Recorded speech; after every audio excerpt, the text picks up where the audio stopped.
내가 죄인이어야 제사장이 의미가 있는 거예요. 그죠?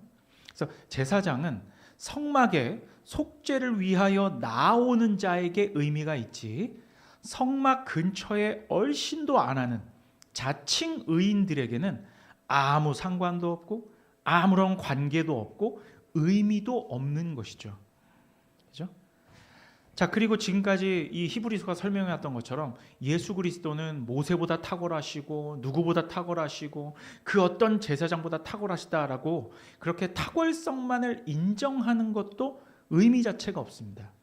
이게 무슨 말이냐면, 여러분, 우리 주변에 어떤 이들은 자신을 좀 돋보이는 사람으로 좀 보여지게 하려고 블러핑이라고 하죠. 그러니까 잘난 체를 하기 위해서 자신의 친구의 아버지나 친구의 삼촌, 지인의 언니, 친구의 오빠, 이런 식으로 나와 아무런 상관이 없는 사람들의 사회적인 성공 혹은 부유함, 이런 것들을 이야기하고는 합니다. 그런 사람들 많이 봤죠, 그죠? 내 친구 아버지가 어디 그룹 회장이야, 혹은 내 친구 언니가 강남에 건물을 몇 개 갖고 있어, 라든지 하는 이야기들을 할 때가 있습니다.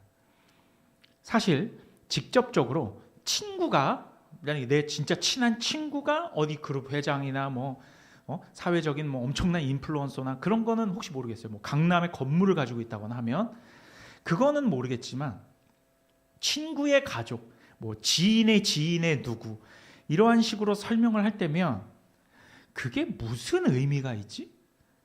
이러한 생각을 하게 되는 거죠. 왜 그렇습니까? 왜 그래요? 아무리 대단한 사람이라 할지라도 나와 관계가 없으면 아무런 의미가 없기 때문입니다.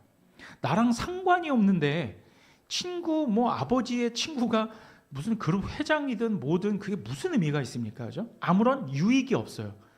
심지어 그 사람은 나를 알지도 못한다라는 것이죠.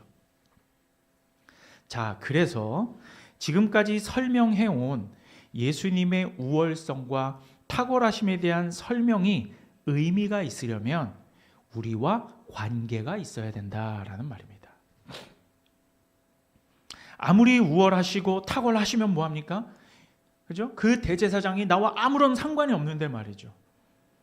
만약에 내가 죄인됨을 깨닫고 영원한 대제사장 되시는 예수님을 잘 이해는 했어요. 그런데 그 대제사장께서 제사장직을 그만두셨네. 은퇴하셨어. 대제사장이 옛날에 하셨어. 그게 또 무슨 의미가 있어요? 혹은 너무 멀리 떨어져 있어서 만나지도 못한다던가 하면 그것 또한 아무런 의미가 없는 것이죠. 하지만 오늘 본문은 우리에게 이러한 위대한 대제사장께서 우리와 함께 계시다, 나와 함께 계시다라는 것을 선언하는 것으로 시작하고 있습니다. 그 대제사장이 나와 밀접한 관계가 있다라는 거예요. 그리고 대제사장이란 직무 자체는 예전에 다 없어져 버린 제사의 어떤 형식이 있었을 때나 존재했던 그런 대제사장, 지금은 끝나버린 직무가 아니라 이 대제사장 직무는 여전히 유효해요. 여전히 유효해. 오늘도 우리의 죄를 속죄하고 계시다라는 겁니다. 이 히브리서 말씀을 읽으면서 우리가 이 문자 안에 갇힌 대제사장을 읽어내는 것이 아니라 진짜로 찐으로 오늘도 살아계셔서 우리를 속죄하고 계신 예수 그리스도를 지금 히브리서는 선언하고 있는 거예요. 그 대제사장이 지금 너희와 함께 있다고. 그냥 히브리서를 읽고 있는 원청자들뿐만 아니라 2000년이 지난 오늘날까지 우리와도 지금 이 대제사장은 우리와 관계가 있어요. 우리가 죄인이기 때문입니다.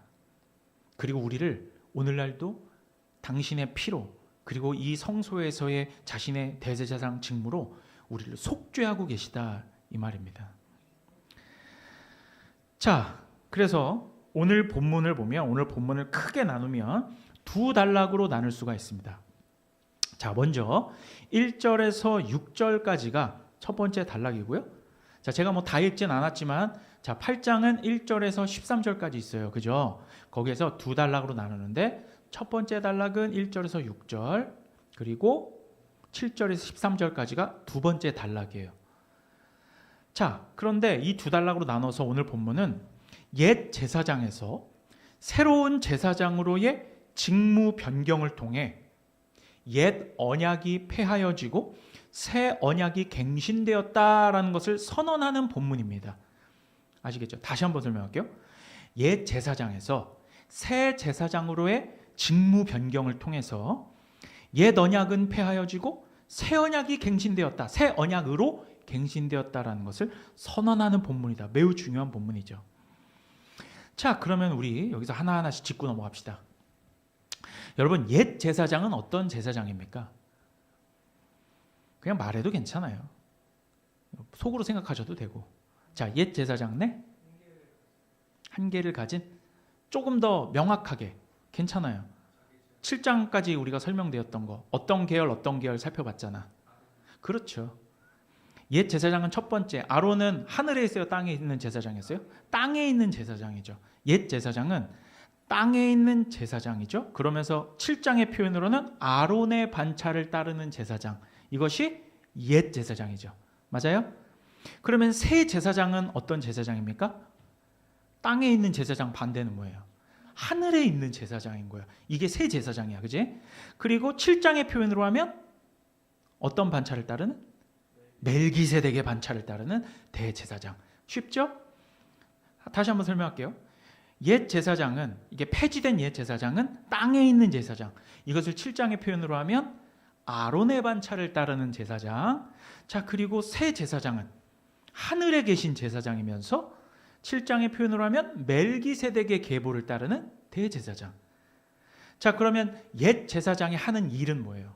옛 제사장이 하는 일은 오늘 본문 안에서 읽어보면 다 나와요. 8장 안에. 성막에서 예물과 제사를 드리는 거죠. 그렇게 나와 있잖아. 그죠? 그런데 이 예물과 제사 드림이 무엇을 따라 되냐면, 그러니까 이렇게 해야 되고 저렇게 섬겨야 되고 이렇게 이 제물을 이렇게 각을 떠서 드려야 된다. 이런 게 어디에 나와 있어요? 율법에 나와 있잖아. 그죠? 율법에 나와 있잖아. 그러니까 모세의 율법을 따라 예물을 드리는 제사장이에요. 이 제사장이 옛 제사장, 그리고 땅에 있는 제사장, 아론의 계보를 따르는 제사장. 알겠죠? 그러니까 출애굽기의 시내산에서 율법을 받아 그 율법, 그건 옛법이에요. 옛날법. 옛날법을 따라서 그대로 이행하는 제사장들인 거죠. 그죠? 그런데 그렇게 우리가 구약에서 출애굽기부터 살펴봤던 이 제사장 법과 제사법이죠. 율법, 제사법과 제사장 직무는 실체가 아니었던 거예요. 실체가 아니었어. 그것을 오늘 본문 5절은 이렇게 말하잖아요. 제가 다시 한번 읽어볼게요. 히브리서 8장 5절 이렇게 되어 있습니다. 그들이 섬기는 것은, 그들이라는 것은 누구? 옛 제사장들. 옛 제사장들은 그들이 섬기는 것은 하늘에 있는 것의 모형과 그림자라. 모세가 장막을 지으려 할 때의 지시하심을 얻음과 같으니 그 지시하심이 뭔데요? 율법, 제사법. 그 지시대로 장막을 지었잖아요. 그죠? 자, 지시하심을 얻음과 같으니 이르시되 삼가 모든 것을 산에서 내게 보이던 본을 따라 지으라 하셨느니라. 한마디로 옛 제사장들이 모세가 시내산에서 받았던 그 율법대로 이 성막을 짓고 그대로 제사법을 수행했다. 그죠? 그런데 오늘 본문은 모세가 받은 율법이, 그리고 제사장 직무와 이 제사가, 이게 중요해요. 하늘에 있는 것의 모형과 그림자라 라고 구약의 모형론을 지금 히브리서가 직접적으로 언급하고 있어요. 아니, 구약의 이스라엘 사람들이 그 목숨 걸어서 지켰던 그 성막과 나중에 이제 성전이 되죠. 성막과 거기에서의 제사들과 대제사장 직무, 이런 것들이 실체가 아니라 그림자와 모형이었다라고 말하는 겁니다. 아론 반차의 대제사장들이 드렸던 제사는 사실 모형과 그림자였던 것이죠. 좀 더 쉽게 얘기하자면 진짜 제사가 아니라는 거예요. 찐 제사가 아니다라는 말을 하고 있는 거죠. 자, 그렇다고 아무런 의미 없는 가짜 제사다, 이 얘기는 아니고, 이 얘기는 아니에요. 이런 어떤 모형 제사가 없어져야 될, 하면 안 될, 반대되는 완전 가짜 제사다가 아니라 찐 제사가 아니라는 거예요. 그러니까 진짜 제사를 가리키는 표지판에 불과했다라는 겁니다. 꼭 기억하세요. 그럼 이 제사들은 사실상 진짜 효력 있는 제사는 아니라 그렇게 뭐 각을 뜨고 피를 흘리고 번제를 드리고 하는 그런 제사들이 진짜 영적으로 효력 있는 제사가 아니라 원형인 제사를 가리킴으로써 그 효과적인 원형 제사로 가게 하기 위한 이정표의 역할을 했던 겁니다. 뭐라고요? 이정표. 뭐가? 옛 제사가, 옛 율법이, 그리고 옛 제사장들이. 이해되시죠? 그래서 옛 제사장은 누구에게로 가게 하는 이정표다?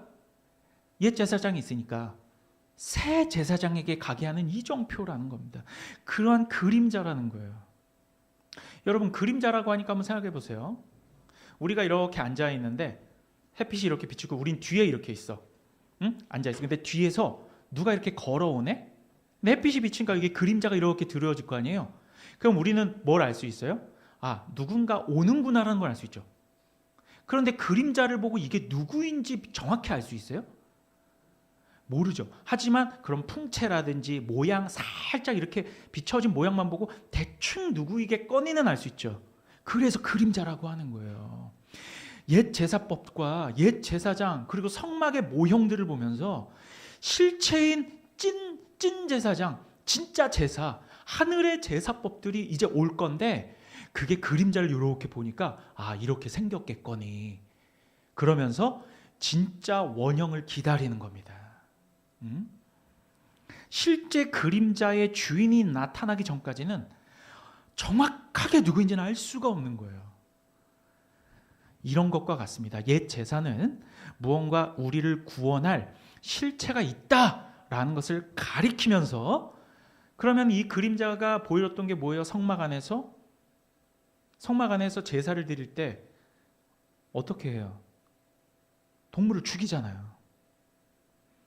염소, 양, 소의 각을 뜨고 피를 흘려서 죽이고 내장을 적출하고 심지어 다 태워버리고 완전히 태워버리잖아요. 이러한 방식으로 찐 제사가 이루어지는구나라는 것을 우리는 그림자로 볼 수 있단 말이에요. 그래서 그림자라고 하는 거야. 그런데 알고 봤더니 그 실체는 뭐였어요? 십자가에 달리신 예수였던 거예요. 그게 찐이었어. 우리는 그림자만 이렇게 봤다가 시간이 지나면서 때가 참에 진짜 실체이신 예수께서 2000년 전에 로마 시대 때 딱 오신 거야. 그리고 진짜 제사가 드려졌네. 하늘의 제사가. 그게 뭐예요? 십자가예요. 이러한 피 흘림과 죽음의 방식으로 제사가, 하늘의 제사가 드려질 것이다 라는 것이 바로 옛 제사, 옛 언약, 그리고 옛 제사장들이라는 겁니다. 자, 그러면 새 제사장은 어떤 제사장인가 한번 보겠습니다. 새 제사장, 히브리서 8장 1절 하반절에서 2절까지 보겠습니다. 1절에 보면 그는 하늘에서, 이 부분 있죠? 여기부터 읽을게요. 그는 하늘에서 지극히 크신 이의 보좌 우편에 앉으셨으니 성소와 참 장막에서 섬기는 이시라. 이 장막은 주께서 세우신 것이요 사람이 세운 것이 아니니라. 자, 여기 보면 뭐가 나와요? 참 장막이 나오죠. 참 장막. 아니, 장막이면 장막이지. 여러분, 장막이라는 건 모세의 율법에 따라서 지어진 타버나클, 성막을 말하는 거예요. 이 성막과 아주 똑같이 나중에 다윗 시대 가면 이게 뭘로 변해요? 뭘로 변해? 그래, 성전이 되는 거예요. 알겠죠? 그런데 참 장막 그리고 참 성전이란 얘기죠. 이건 이런 표현이 나옵니다. 새 제사장, 곧 하늘의 제사장은 땅에 있는 모형 장막이나 그림자 장막이 아니라 참 장막, 시쳇말로 하면 찐 장막에서 제사장 직무를 수행하는 분이시다라는 걸 말하는 거예요. 그럼 이 장막은 눈에 보여요, 안 보여요? 안 보이는 장막이에요. 나중에 되면 이 장막이 이제 어디까지 가는지 이제 실체가 알려질 텐데, 여러분, 이 장막은 보여지는 장막이 아닙니다. 먼저는 이 장막은 어디에 있어요? 먼저는 하늘에 있는 장막이에요. 사람이 아니라 하나님께서 세우신 장막이죠. 여러분, 사람이 세운 장막도 있습니다. 그건 뭐예요? 광야에서 만든 장막도 사실은 하나님께서 주신 율법에 따라 지어졌죠. 그죠? 그래도 어쨌든 간에 그 율법에 따라서 사람이 만든 장막이지만, 하지만 하늘의 장막은 이런 보여지는 장막이 아니다라는 것이에요. 천상세계의 것은 우리는 개념만 알 뿐 보거나 인식할 수 없는 것이라는 것을 꼭 이해하시기 바라요. 알겠죠? 다만 제가 저번 주에 이제 아파트와 모델하우스로 설명을 드렸는데, 땅에 있는 장막은 모델하우스였고 하늘에 있는 장막이 진짜 아파트라는 거죠. 진짜 아파트가 다 지어지면 모델하우스는 필요가 있어요, 없어요? 없는 거죠. 그러면 허물어 버리는 겁니다. 폐하여지는 거예요. 그죠? 그리고 옛 제사장들은 모세가 시내산에서 받았던 율법, 즉 옛 언약에 따라서 이 제사장 직무를 수행했잖아요. 그죠? 아론이 제사장이 된 건 뭘 따라 된 거예요? 율법을 따라 된 거란 말이에요. 그죠? 그러면 이 새 제사장도 옛 제사장들이 옛 율법에 따라서 제사장 직무를 수행한 것처럼 새 제사장은 그럼 어떤 법을 따라서 해야 될까요? 새로운 법에 따라 해야 되잖아요. 그죠? 그것이 바로 은혜의 언약, 하나님의 성령의 법이라고 하는 겁니다. 이것이 6절 이하에 나와요. 히브리서 8장 6절에서 8절까지 우리 다 함께 읽읍시다. 여러분 큰 소리로 다 같이 읽어요. 6절부터입니다. 함께 읽습니다. 시작. 그러나 이제 그는 더 아름다운 직분을 얻으셨으니 그는 더 좋은 약속으로 세우신 더 좋은 언약의 중보자시라. 저 첫 언약이 무흠하였더라면 둘째 것을 요구할 일이 없었으려니와 그들의 잘못을 지적하여 말씀하시되 주께서 이르시되 볼지어다 날이 이르리니 내가 이스라엘 집과 유다 집과 더불어 새 언약을 맺으리라. 새 언약을 맺으리라. 자, 옛 언약의 실체인 언약을, 그죠? 옛 언약은 이제 폐하여진 거예요. 새 언약이 오니까 그것을 6절에서는 더 좋은 언약 이렇게 나오죠. 더 좋은 약속. 그죠? 8절에서는 새 언약으로 표현하고 있는 것이죠. 그러면 하늘 장막에서 직무를 수행하시는 대제사장께서는 바로 이 새 언약에 근거하여 우리의 속죄 사역을 담당하고 계시다라는 것입니다. 그리고 8장 1절에서 제가 서두에 말씀드렸다시피 뭘로 선언하고 있다고요? 이 대제사장이 우리와 함께 계시다. 이게 중요하다고 제가 말씀드렸잖아요. 그죠? 이 새 언약에 대해서 7절은 이렇게 말합니다. 첫 언약이 완벽해요? 완벽하잖아요. 완벽하지 않아요. 흠결이 있다라는 거죠. 첫 언약이 흠결이 있기 때문에 이 두 번째 언약, 즉 새 언약이 요구되어졌다라고 말씀하고 있는 것입니다. 자, 8절을 보면 주께서 이르시되 이 부분 있죠. 한 8절 보세요. 그리고 아마 개역 성경을 보면 이 어떤 살짝 이 패러그랩이 살짝 옆으로 비껴져서 쓰여질 거예요. 이게 뭘 의미하냐면 인용했다라는 거예요. 직접 인용. 그러면 이 히브리서 저자가 8절부터 주께서 이르시되 이 부분부터 어떤 말씀을 인용하냐면, 여러분 성경을 보면은 난 외주에 그게 뭐 기역 니은으로 돼 가지고 거기에 그 직접 인용된 말씀이 나와요. 어디게요? 뭐라고 나와요? 예레미야 31장 31절부터라고 안 나와요? 이게 여러분 성경을 읽을 때 무조건 그렇게만 읽지 마시고, 거기 보면은 이렇게 난 외주에 각주 같은 거 있죠? 그런 걸 비교해 가면서 읽으셔야 돼. 자, 어쨌든 히브리서 8장 8절부터 10절까지는 예레미야 31장 31절에서 33절까지의 말씀을 거의 직접 인용하고 있어요. 그러니까 한마디로 그냥 끼어다가 붙여놨다고. 알겠죠? 요 부분을 한번 제가 찾아볼게요. 그러니까 새 언약과 관련해서 예레미야에 기록된 말씀으로 부연 설명을 하고 있는 거예요. 오늘 말씀 8절부터 10절까지랑 똑같은 말씀이에요. 자, 예레미야 31장 31절에 33절. 여호와의 말씀이니라. 보라, 날이 이르리니 내가 이스라엘 집과 유다 집에 새 언약을 맺으리라. 이 언약은 내가 그들의 조상들의 손을 잡고 애굽 땅에서 인도하여 내던 날에 맺은 것과 같지 아니할 것은 내가 그들의 남편이 되었어도 그들이 내 언약을 깨뜨렸음이라. 여호와의 말씀이니라. 그러나 그날 후에 내가 이스라엘 집과 맺을 언약은 이러하니, 여기가 중요합니다. 곧 내가 나의 법을 그들의 속에 두며 그들의 마음에 기록하여 나는 그들의 하나님이 되고 그들은 내 백성이 될 것이라. 여호와의 말씀이니라. 저와 같이 수요 성경 공부하시는 분들, 지금 우리 언약 살펴보고 있잖아. 지금 요 33절 말씀 어디서 많이 본 말씀이죠. 뭐예요 이게? 자, 말씀드렸잖아. 언약 형식이죠. 나는 그들의 하나님이 되고 그들은 내 백성이 될 것이다. 이게 이제 오늘 말씀의 핵심이에요. 내가 나의 법을 그들 속에 두고 그들의 마음에 기록하여 나는 그들의 하나님이 되고 그들은 내 백성이 될 것이다. 그죠? 이것이 언약의 핵심을 설명하는 절대적인 공식이에요. 공식이라고 보면 돼. 포뮬러예요. 이거는 성경 공식. 나는 너의 하나님이 되고 너희는 내 백성이 되리라. 그죠? 성경 전체의 내용을 요약해 놓은 것이라고도 볼 수 있어요. 어쨌든 옛 언약이 흠결이 있으므로 갱신된 새 언약의 특징이 뭐냐면, 여기서부터 특징, 새 언약의 특징. 여러분, 옛 언약은 누가 받았어요? 모세가. 자, 모세가 시내산에 올라갔습니다. 한번 기억을 떠올려 보세요. 시내산에 올라가서 하나님께 뭘 받았어요? 그게 십계명이죠.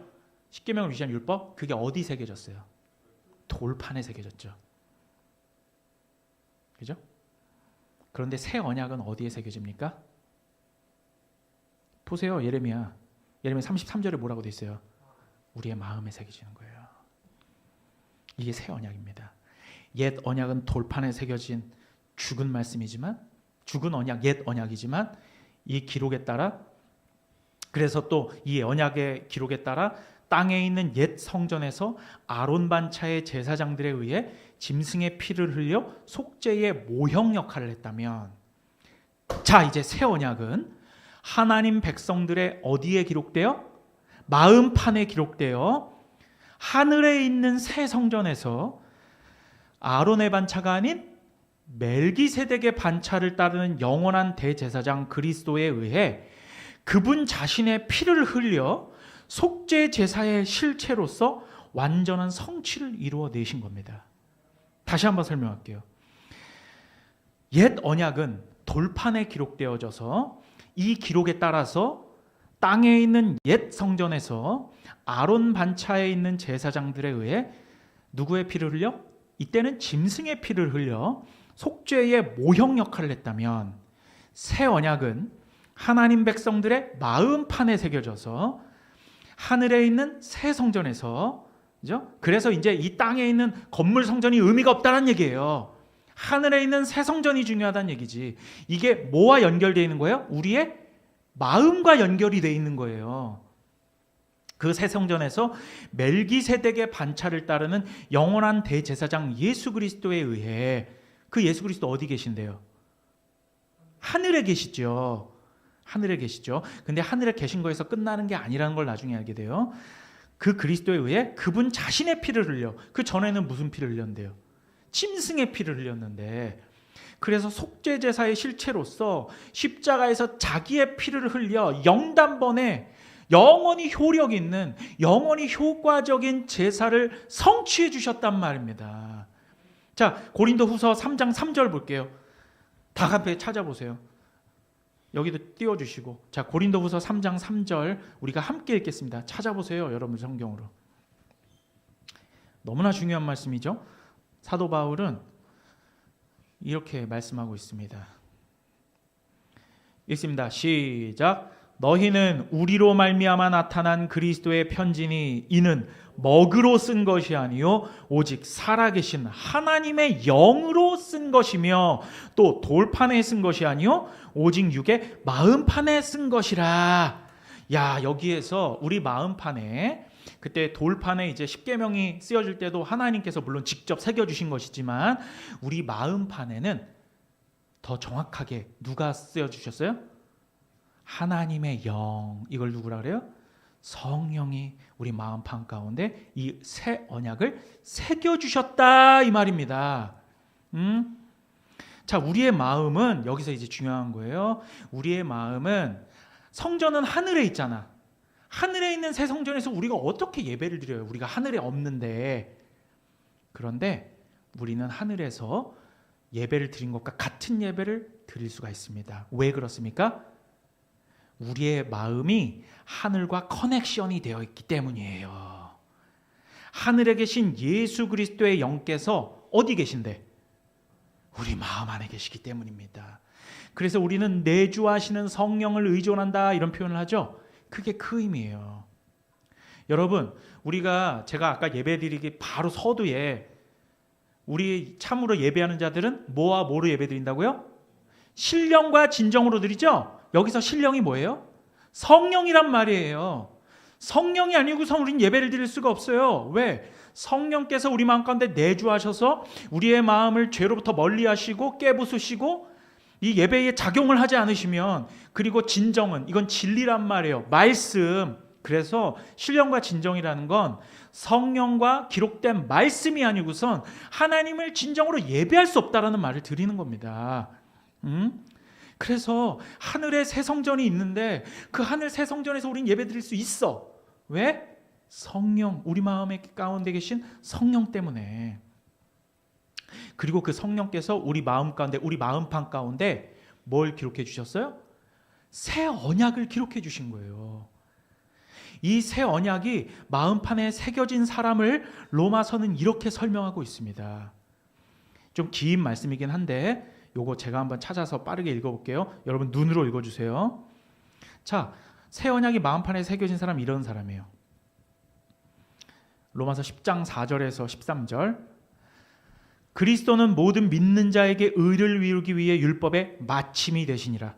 모세가 기록하되 율법으로 말미암는 의를 행하는 사람은 그 의로 살리라 하였거니와 믿음으로 말미암는 의인은 이같이 말하되 내 마음에 누가 하늘로 올라가겠느냐 하지 말라 하니 올라가겠느냐 하면 그리스도를 모셔 내리려는 것이요 누가 무적행에 내려가겠느냐 하지 말라 하니 내려가겠느냐 하면 그리스도를 죽은 자 가운데서 모셔 올리려는 것이라. 그러면 무엇을 말하느냐? 말씀이 내게 가까워 내 입에 있으며 내 마음에 있다 하였으니 곧 우리가 전파하는 이 믿음의 말씀이라.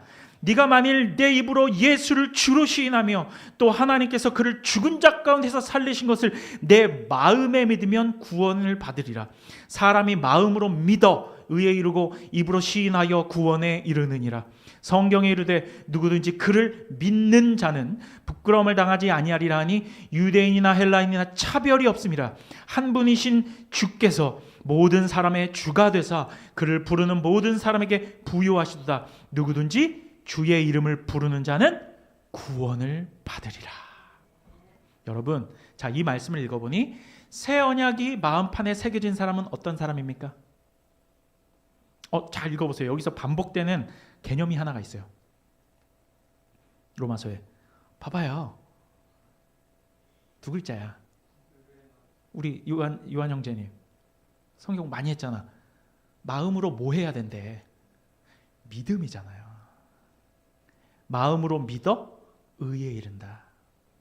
그러면 마음판에 새 언약이 새겨진 사람들은 어떤 사람입니까? 믿는 사람들입니다. 믿는 사람이에요. 믿음으로 말미암아 의롭다 칭함을 받은 사람이죠. 믿음은 들음에서 나며 들음은 그리스도의 말씀으로 말미암는 것입니다. 그럼 그리스도의 말씀이 뭔데요? 이게 새 언약이에요. 이게 새 언약이라고. 새 언약이 어디에 새겨졌다고요? 마음판에 새겨진 사람. 그게 뭐 하는 사람이라고? 믿는 사람이라고. 다 연결되어 있다니까. 믿음은 어디에서 나며? 들음에서 나오며 들음은 그리스도의 말씀으로 말미암는다고. 그리스도의 말씀이 뭔데요? 새 언약이라니까. 다시 한번 새 언약이 마음판에 새겨진 사람은 어떤 사람이라고요? 그래요. 믿음은 들음에서 나며 들음은 그리스도의 말씀으로 말미암았느니라.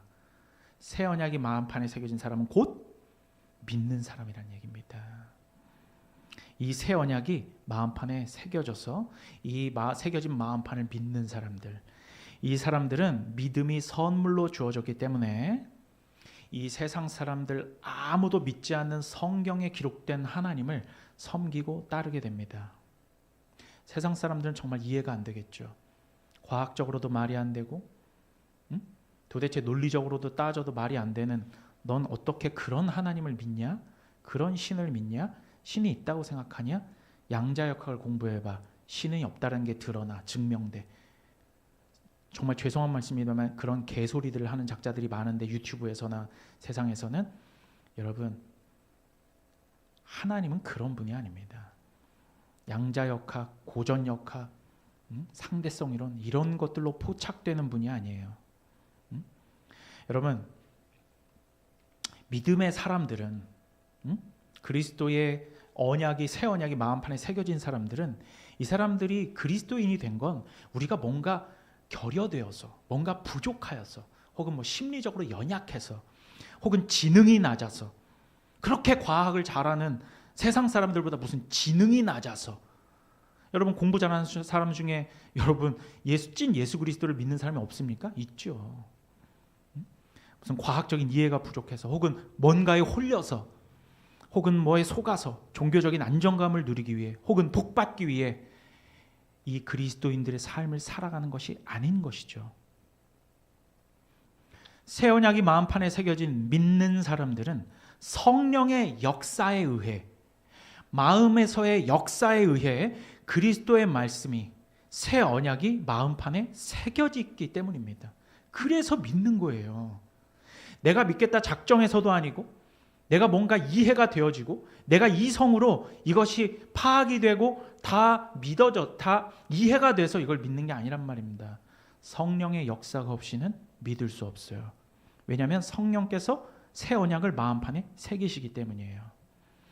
세상 사람들이 과학적인 이론과 논리로 기독교의 교리를 조롱하고, 교회의 부족함과 연약함과, 그죠? 때로는 우리도 반성해야 될 교회의 타락을 비방하여도 그 진리에 있어서만큼은 전혀 의심하지 않고 하나님의 살아계심을 눈으로, 믿음의 눈으로 바라보며 세상 풍조에 흔들리지 않고 이 믿음을 견지하는 사람들은 바로 새 언약의 대제사장 예수 그리스도를 따라 그분의 말씀에 따라 이리 움직이고 저리 움직이는 사람들인 것입니다.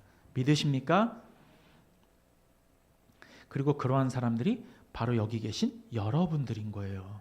여러분들이 예수님을 믿게 된 건 여러분들이 어때서가 아닙니다.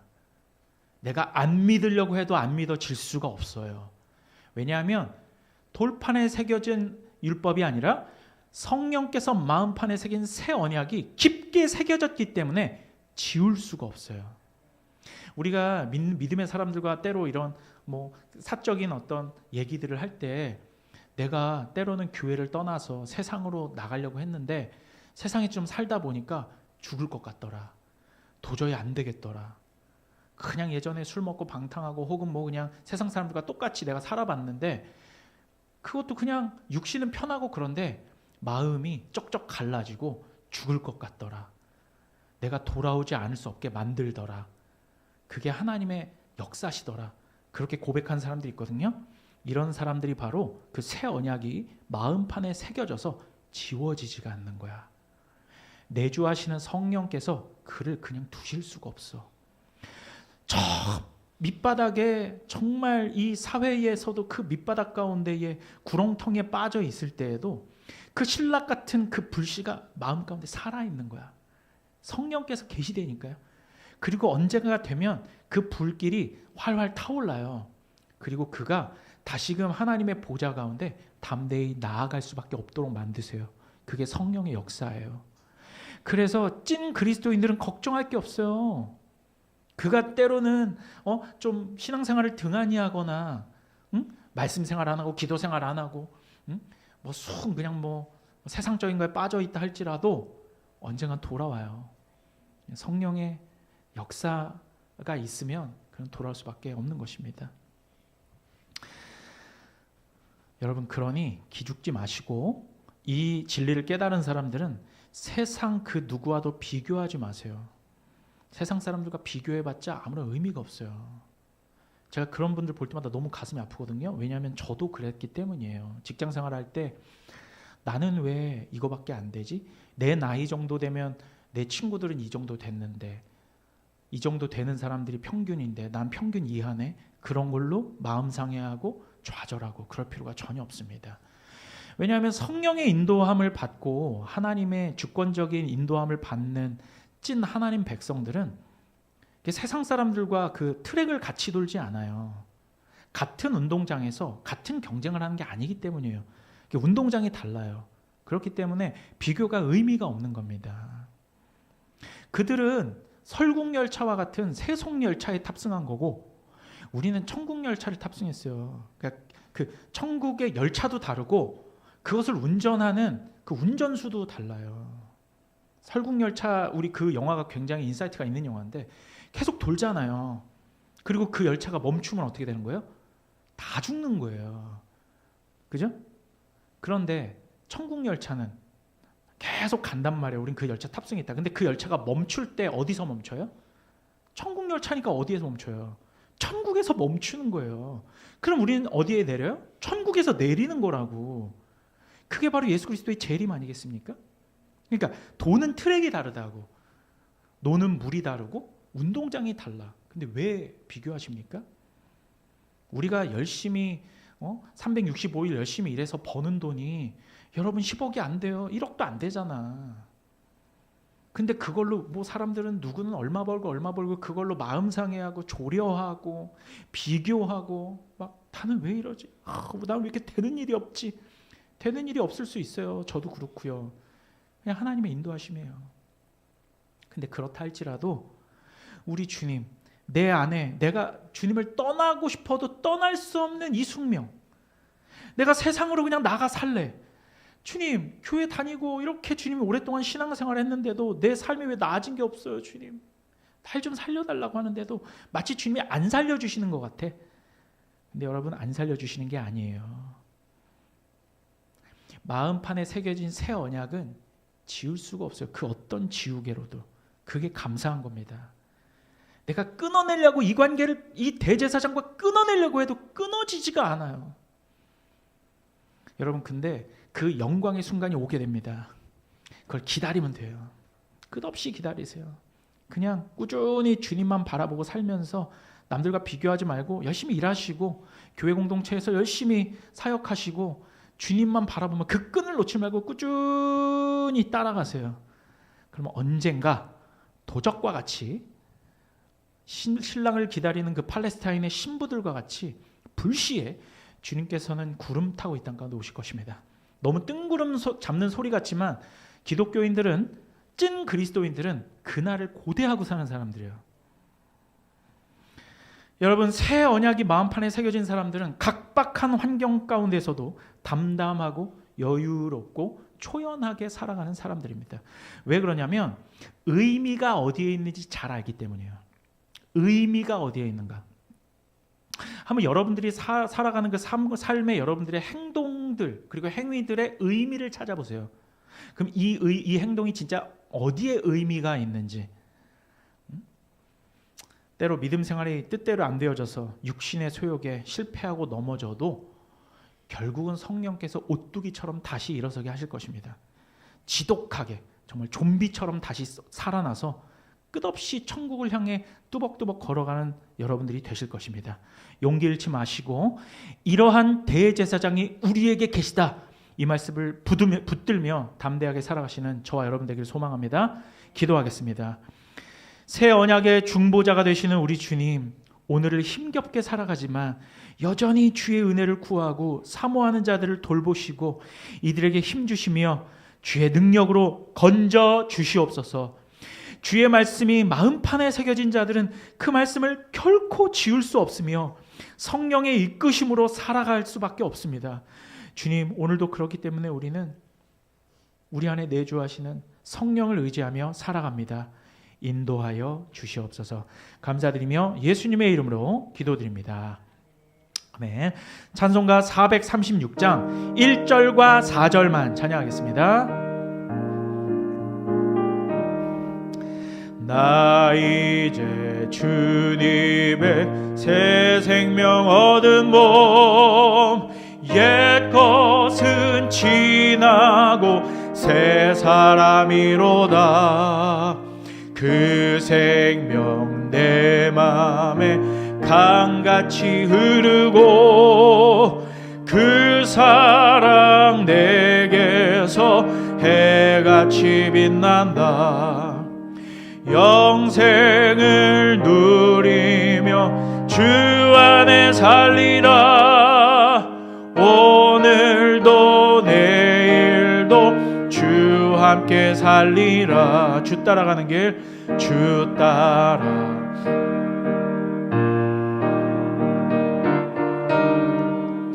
찬송을 부르며 뒤따라가리라. 나 주를 모시고 영원히 살리라. 날마다 섬기며 주 함께 살리라. 영생을 누리며 주 안에 살리라. 오늘도 내일도 주 함께 살리라.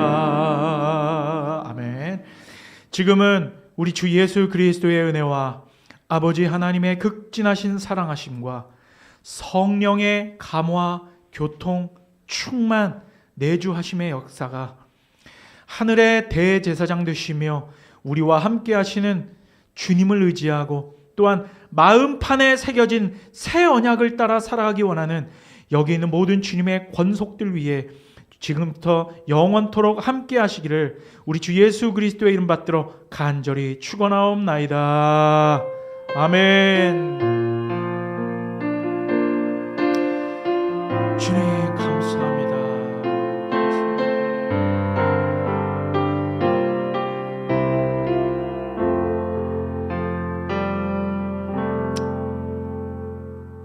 아멘. 감사합니다. 예배를 마치겠고요.